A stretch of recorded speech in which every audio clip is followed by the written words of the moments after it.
Here's number 4. My parents taught me this growing up. Don't miss anything. Don't miss the game. Right? Don't miss the show.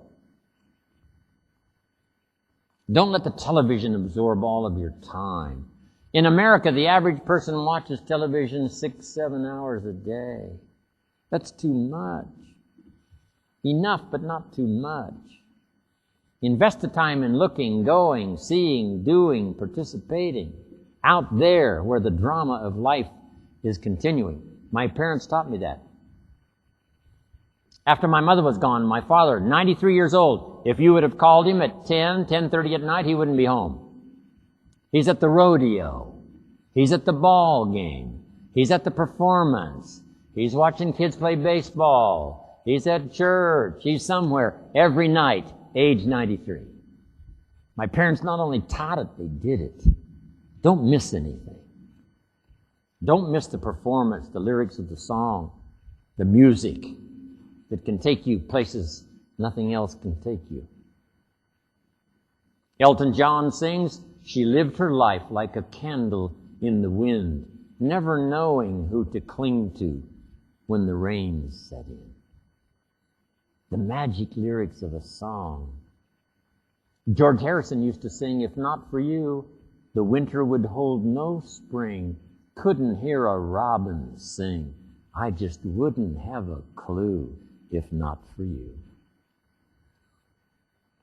And everybody says, wow, that's great language. Something within us recognizes something fine. Barbara Streisand sings, it used to be so natural to talk about forever, but used to be's don't count anymore. They just lay on the floor till we sweep them away. You don't sing me love songs, and you don't say you need me, and you don't bring me flowers anymore. And everybody says, wow. There's genius within all of us that recognizes something extraordinary.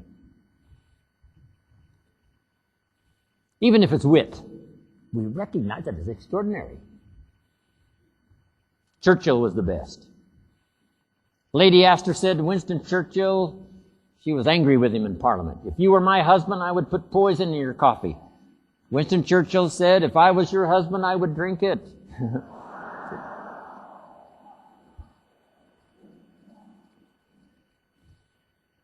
Wow, we recognize wit when we hear it. One of my claims to fame, Ann Geddes, famous lady photographer, photographed the little babies in peat pods and all of that. Started attending my seminars 29 years ago, Australia. Over a period of time, she said, Jim Rohn's seminars helped to change my life. Her husband Kel and I and Terry Butler and Ann are sharing a bottle of Chateau Yquem one day in New Zealand. Terry found this wine. I'm sure he paid $400 for this bottle of wine. Chateau Yquem, one of the best in the world. It's one of those occasions where if there's 4 of you and there's a bottle of wine that costs $400, you sort of hope nobody you know comes by, right? I probably shouldn't have said that, but anyway.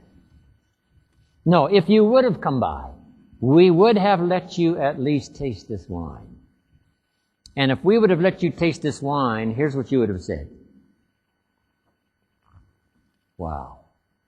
I'll bet this wine costs $400 a bottle. I mean, that's what you would have said. Something inside of your heart, soul, and brain that's genius would have recognized something extraordinary. So I'm asking you to go, taste, look, see, enjoy.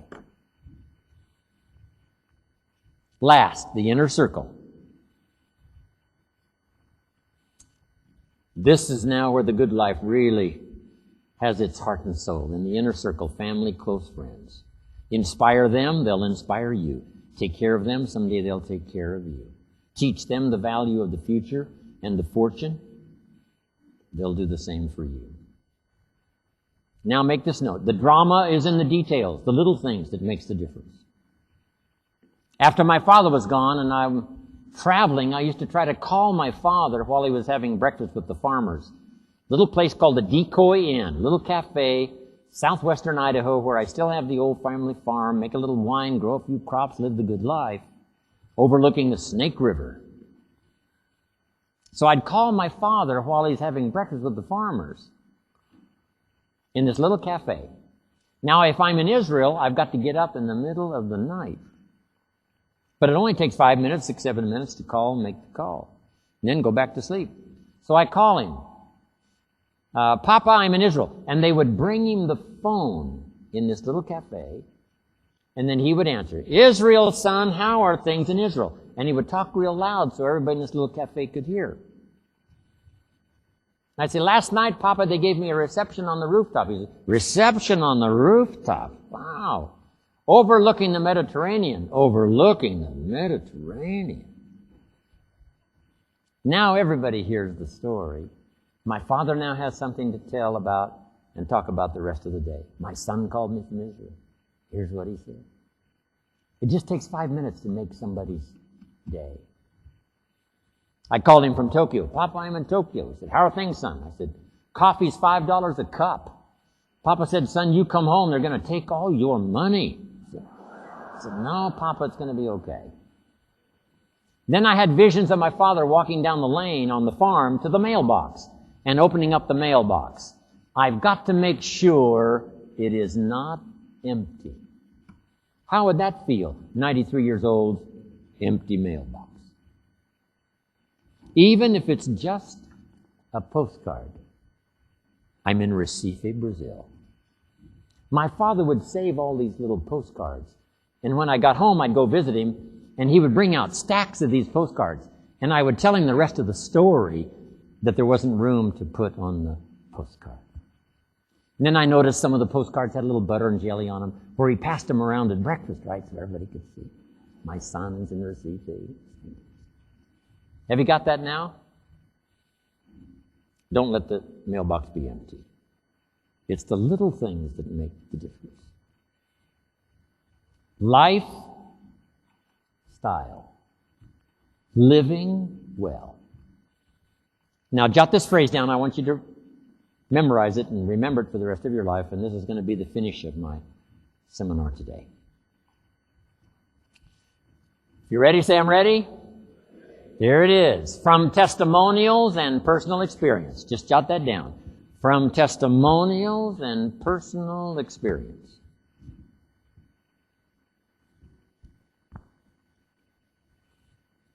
Next, we have enough information to conclude. We have enough information to conclude that it's possible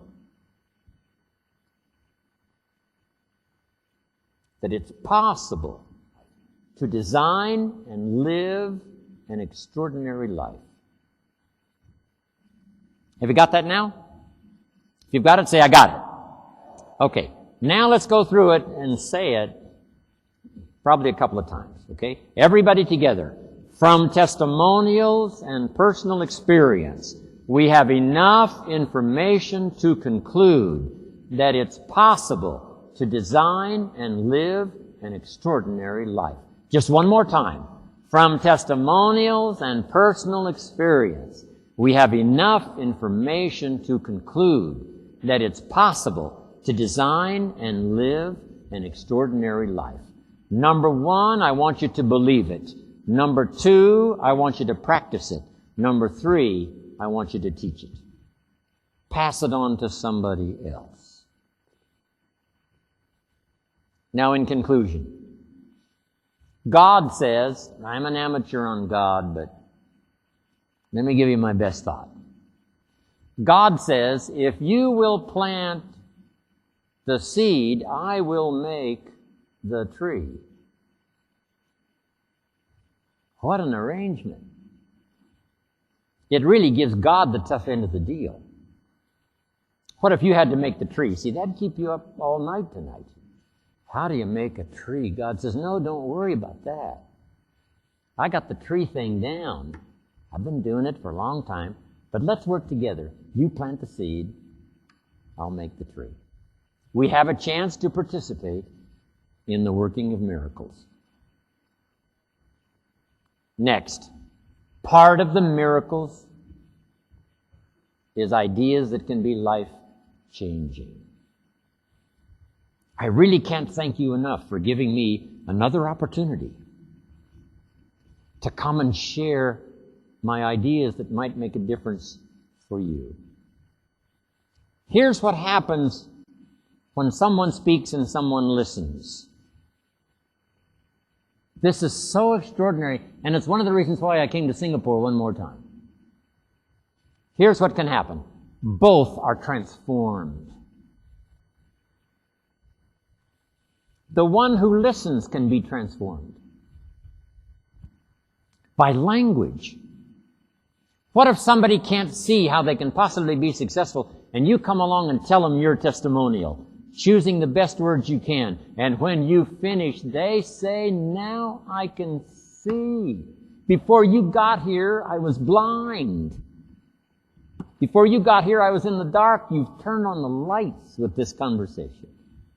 It's the miracle of conversation, language. Imagine. Then not only can the listener be transformed, make the note, also the speaker.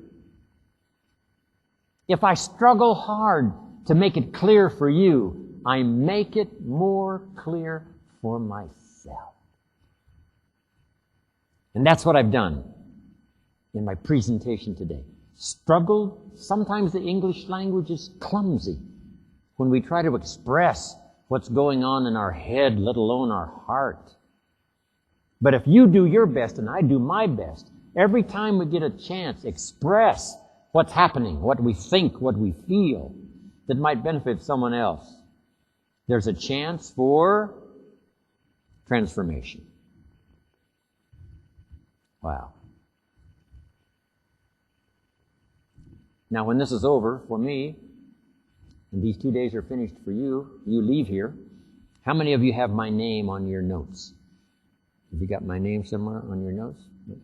Okay, I appreciate that. Here's what that means. When you leave here, I go with you. Okay?